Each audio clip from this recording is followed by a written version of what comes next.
This is what all the boarders and skiers have been waiting for, Mhm. dumping in the mountains. But now, Corey, it's a matter of like getting there to enjoy it all. Yeah, the kind of the good travel window is starting to close.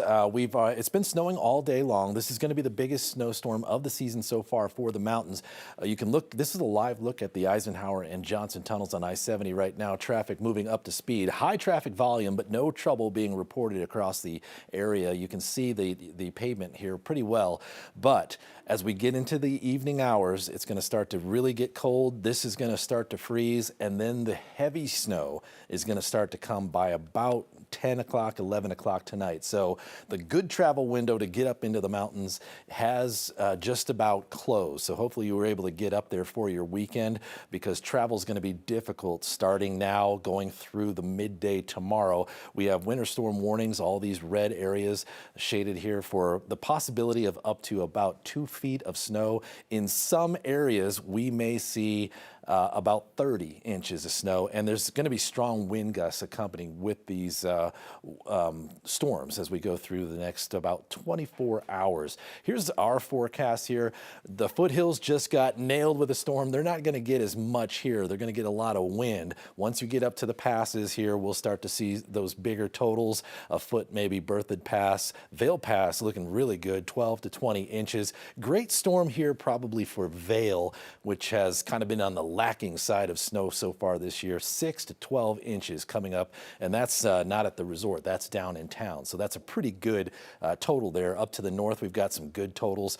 Not as much here through about the area here through Nederland, Allens Park, Estes Park, not as much, but they'll get some. But look at Rabbiter's Pass there. That's where we could see our big 30 burger out there with almost 2.5 feet of snow. Let's walk through the future cast here as the snow showers continue to be the heavier stuff, a little bit scattered right now. Once we go into tonight, we'll start to see the bigger stuff, and it really fills in, becomes heavy all the way from midnight till about 8 a.m. So if you're heading up to the high country tomorrow on I-70, you're probably going to run into some very slow conditions. That travel not for the faint of heart, no, for sure. And then later on a Saturday, we could see a few sprinkles of showers here. This is probably going to be very light stuff, maybe not really noticeable. This could involve the Denver metro area, but not concerned too much about those impacts here, as the snow showers continue to become a little bit more scattered again by about 3:30 in the afternoon, and those will gradually dwindle down till by about 10:30, 11 o'clock. They're still going, and but not as widespread and not as heavy. So when you're traveling up there on Sunday, Sunday is going to be the biggest powder day of the season so far. A lot of people are going to want to drive up and take advantage of this. We're still going to run into a little bit of snow on those drives up on Sunday morning, but a lot of snow. Here's your impacts here as far as the passes, including the Eisenhower Johnson Tunnel. By about noon tomorrow, we'll go out of the red, but still some pretty moderate impacts going on those mountain passes. And down here in Denver, it's going to be mostly wind. Parade of Lights starting at 6 o'clock here.